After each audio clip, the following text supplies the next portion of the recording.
अगर आपने एक्सेल के ऊपर काम किया है, अगर आपने पावर बीआई पे काम किया है, तो आपको फिल्टर्स के बारे में बड़ी अच्छी तरह से अंदाजा होगा कि फिल्टर्स क्या होते हैं और क्यों लगाए जाते हैं। अगर नहीं काम किया तो मैं बता देता हूँ। फिल्टर्स बेसिकली, अगर आपके पास कोई डेटा है और उसमें से कुछ डेटा आप हटाना चाह रहे हैं और कुछ एक सर्टन डेटा आप जो है वो अलग करना चाह रहे हैं, तो उसके लिए हम फिल्टर्स को अप्लाई करते हैं। सीक्वल सर्वर के अंदर फिल्टर के लिए हम वेयर क्लास का यूज करते हैं और वेयर के बाद हम मल्टीपल या सिंगल फिल्टर अप्लाई कर सकते हैं। आज की इस वीडियो के अंदर हम डिफरेंट टाइप की प्रैक्टिस करेंगे, जहां पर हम वेयर क्लास यूज कर रहे हैं और वेयर क्लास को हम कहीं पे कास्टिंग के साथ नंबर्स के ऊपर अप्लाई करेंगे और कहीं पे हम टेक्स्ट के ऊपर वेयर क्लास को अप्लाई करेंगे। सबसे पहले आपने न्यू क्यूरी ओपन कर लेनी है कुछ इस तरह से, और उसके बाद आपने यहाँ पे यूज लिख दें और यूज आपने करना है टेस्ट डीबी, और test DB W3 skill set के ऊपर हम काम कर रहे थे, तो ये आपने यूज करना है। अब जैसे ही मैं इसको एग्जीक्यूट करूंगा तो यहाँ से मास्टर की जगह पे W3 skill set test DB आ जाएगा। उसके बाद वही जो हम सेलेक्ट स्टेटमेंट ऑलरेडी लिख रहे थे, टॉप 10 स्टैटिक फ्रॉम, मैंने आपको बताया था कि जब भी आपने क्यूरी लिखनी है तो अपने पहले डेटाबेस का नाम लिखना है, फिर डीबीओ, और फिर उसके बाद टेबल का नाम लिखना है। तो ये ही आपकी एक राइट प्रैक्टिस है। अब ये मेरे पास टॉप 10 रोज आ गई हैं और मुझे क्या चाहिए कि मुझे इसमें से सिर्फ और सिर्फ एक सेगमेंट का डेटा चाहिए और वो है कंज्यूमर सेगमेंट। तो अगर मैं यहां पर लिखूं where segment is a column name is equal to, यहां पे मैंने आपको बताया था टेक्स्ट जब भी लिखना है सिंगल कोटेशन के अंदर लिखना है, डबल कोटेशन में नहीं लिखा जाता। Segment is equal to consumer, इसको आप एग्जीक्यूट कर दें। अब ये देखिए सेगमेंट कॉलम के अंदर आपको सिर्फ और सिर्फ कंज्यूमर नजर आएगा। अच्छा, अब ये मैं टॉप 10 को जरा खत्म करता हूं और यहाँ पे कुछ मजीद चीजें ऐड करते हैं। जैसे फॉर एग्जांपल मुझे ये चाहिए कैटेगरी, और उसके बाद सब कैटेगरी, और उसके बाद सेल्स। मुझे ये तीन चीजें चाहिए, लेकिन सेल्स मुझे चाहिए इन टर्म ऑफ नंबर्स। यहाँ पे मैंने इसको कॉमा नहीं डाला तो उसने इसका कॉलम का नाम बना दिया। एग्जीक्यूट करें तो ये तीन चीजें हमारे पास आ गई। अब इसको हमने सम करना है, लेकिन आपको याद है कि चूंकि हमारा ये कॉलम नंबर कॉलम नहीं है, तो अगर मैं इसके ऊपर डायरेक्टली सम अप्लाई करूंगा तो ये मुझे एरर दे देगा। एग्जीक्यूशन करें तो एरर आ गया, क्योंकि डेटा टाइप जो है वो वेरिएबल कैरेक्टर है और ये इनवैलिड है फॉर सम। हम इसको जरा कास्ट कर लेते हैं एज डेसिमल, और उसके बाद इसको ब्रैकेट क्लोज करें, एग्जीक्यूट करें। अब ये एरर देगा ग्रुप बाय का। हमेशा वेयर क्लास के बाद ग्रुप बाय लिखा जाता है, उससे पहले नहीं लिखा जाता। ये चीज आपने ध्यान में रखनी है। अब इसको एग्जीक्यूट करेंगे तो सिंटैक्स एरर कहाँ पे आ गया जी? एरर ये आ गया। अच्छा, इस कॉलम का नाम आप देख दें, लेट से मैं कहता हूँ ये रेवेन्यू है या सेल्स है, जो भी आपकी मर्जी रख लें। तो अब ये मेरे पास कैटेगरी भी आ गई, मेरे पास सब कैटेगरी भी आ गई और रेवेन्यू भी आ गया। अच्छा, अब इसमें से मैं ये कहता हूं कि जो इसमें हमें कॉलम के नाम चाहिए, तो उसके लिए मैं एक अदद ये कमेंट्स बन गए और इसके ऊपर मैं लिख देता हूं सेलेक्ट टॉप 10 स्टैटिक फ्रॉम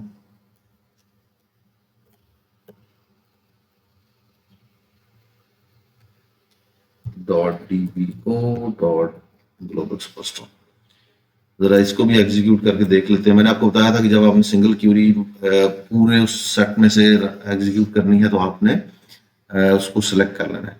अच्छा, अब मैं नेक्स्ट ये चाहता हूं कि इसमें से रीजन जो है वो ईस्ट हो। ये सेकंड फिल्टर है, रीजन ईस्ट होना चाहिए। इसको एग्जीक्यूट करते हैं। उसी वेयर क्लास के आगे आप लिख लें जी and region is equal to east। अब इसको सेलेक्ट करें और इसको करें एग्जीक्यूट। अब ये सिर्फ उस रीजन के नंबर्स आ गए। पहले हमने सेगमेंट के हिसाब से लिए थे, अब हमने रीजन के हिसाब से लिए। अच्छा, एक काम करते हैं, यहाँ पर ये इंश्योर करने के लिए कि क्या हमारा वही सेगमेंट और वही रीजन आ रहा है, हम इन कॉलम्स को भी ऊपर ऐड कर लेते हैं। तो मैं यहाँ पे लिखता हूँ रीजन, और रीजन के बाद मैं लिखता हूँ सेगमेंट। अब क्योंकि ये दो चीज़ें मैंने यहाँ पे ऐड की हैं कॉलम्स में, तो मुझे इनको ग्रुप बाय में भी ऐड करना पड़ेगा। तो ग्रुप बाय में, अच्छा ग्रुप बाय में ज़रूरी नहीं है कि आपकी तरतीब हुई है, उससे कोई फर्क नहीं पड़ता। रीजन और उसके बाद हम लिख लेते हैं सेगमेंट। अब ज़रा इस सेकंड क्यूरी को एग्जीक्यूट करते हैं। इस फर्स्ट क्यूरी को हम कमेंट्स बनाते हैं, जब ज़रूरत होगी तो हम कमेंट्स में से सिलेक्ट करके कुछ इस तरह से एग्जीक्यूट कर सकते हैं।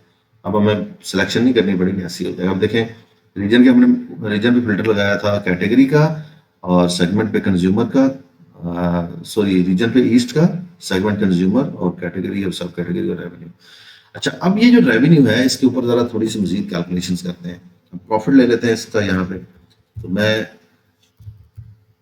डिटेल में नहीं जा रहा, लेकिन मैं आपको यहाँ पे लिख के दिखाता हूँ प्रॉफिट एज डेसिमल, और ये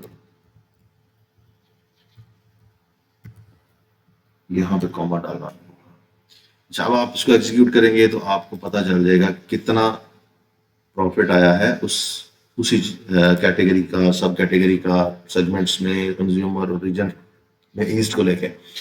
अब मैं ये चाहता हूं कि प्रॉफिट कितने परसेंट बनता है टोटल रेवेन्यू का, ये निकालना है। उसका फार्मूला तो आपको आइडिया हो गई। उसका आइडिया ये फार्मूला ये है कि प्रॉफिट डिवाइडेड बाय रेवेन्यू करेंगे वो निकल आएगा। अच्छा, प्रॉफिट डिवाइडेड बाय रेवेन्यू करने के लिए हम इस तरह से नहीं कर सकते, कुछ इस तरह से। अच्छा, इस तरह से हम क्यों नहीं कर सकते, ये कर एज हम ले लेते हैं इसको परसेंटेज। अब ये जब मैं एग्जीक्यूट करूंगा, मसला तो कोई नहीं होना चाहिए इसमें, लेकिन ये एग्जीक्यूट होने की बजाय मुझे एरर देगा। उसकी रीजन ये है कि मेरे पास प्रॉफिट जो है ये किसी कॉलम की सूरत में अभी इसको रीड नहीं करेगा।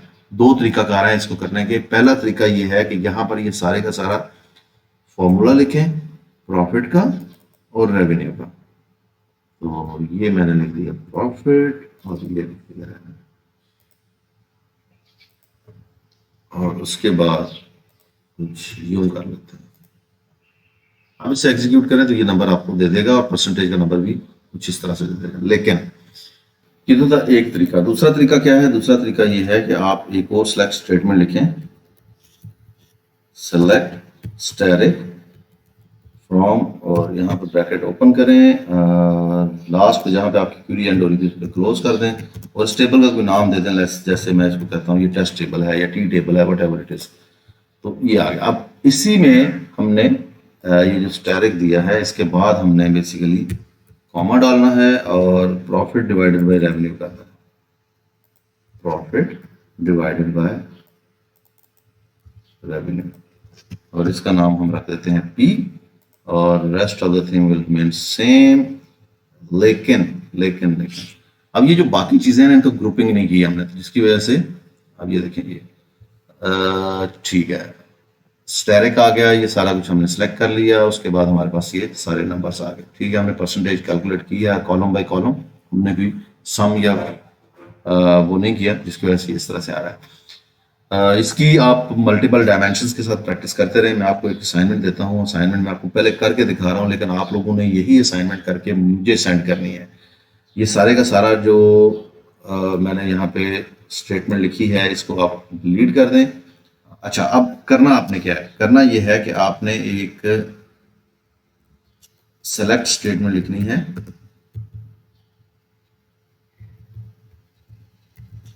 सेलेक्ट, और उसमें आपने ले लेना है रीजन। रीजन के बाद आप ले लेंगे जी स्टेट, और स्टेट के बाद आप ले लेंगे, अच्छा जब भी ऐसा कुछ हो ना कीवर्ड आ रहा है उस कॉलम के नेम के तौर पे, तो उसको आप स्क्वायर ब्रैकेट में क्लोज कर लिया करें। स्टेट के बाद हम ले लेते हैं एक और कॉलम ले लेते हैं सिटी, बाकी फिर इसमें बाद में देखते हैं क्या क्या करना है। फ्रॉम टेबल नेम है आपका टेस्ट डीबी में dbo dot global super store. अब ये चीजें आपने निकाली, उसके बाद आप यहाँ पे ले लेंगे मैक्स फ्रॉम सेल्स, लेकिन उसके लिए मैंने आपको बताया था कास्टिंग करनी जरूरी है, तो आपने यहाँ पे कास्टिंग करनी है एज डेसिमल करें, न्यूमेरिक करें, आपकी मर्जी है। और ये होगा मैक्स वैल्यू। उसके बाद जब आप एग्रीगेशन करेंगे तो आपने इसको ग्रुप बाय जरूर करना है।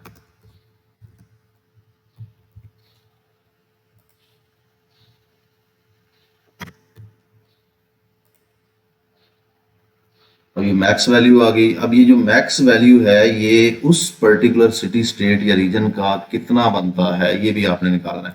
तो उस पर्टिकुलर सिटी स्टेट का जो है वो नंबर टोटल निकालने के लिए हमें एक सम का एग्रीगेशन यूज करना पड़ेगा,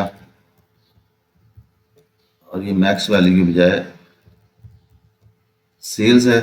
हमें ये चाहिए टॉप के 10, तो मैं इसमें इस तरह करूंगा कि टॉप 10 कर दूंगा और ऑर्डर बाय में जाके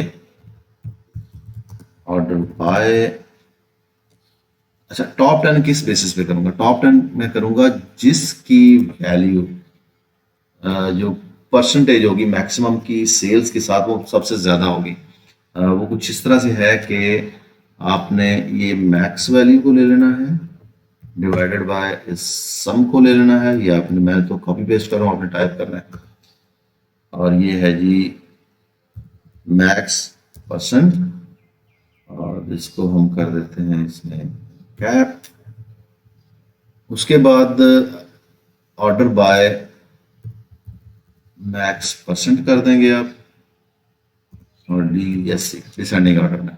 अब जरा इसको एग्जीक्यूट करें और फिर देखें आपके पास क्या आता है। मैक्सिमम में 1%, 1% जहाँ पे प्रॉफिट भी और वो इक्वल है, ये वो आ गए हैं। अगर आप इसको असेंडिंग ऑर्डर में करेंगे तो फिर क्या वैल्यूज आती हैं, फिर वो भी देख लेते हैं। 0.0.0.0। अच्छा, उसके बाद आपने ये करना है कि इसके ऊपर वेयर क्लास लगानी है। Where category is equal to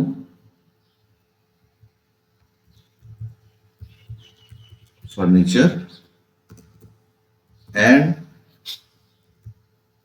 segment is equal to corporate, और अगेन इसको एग्जीक्यूट कर दें।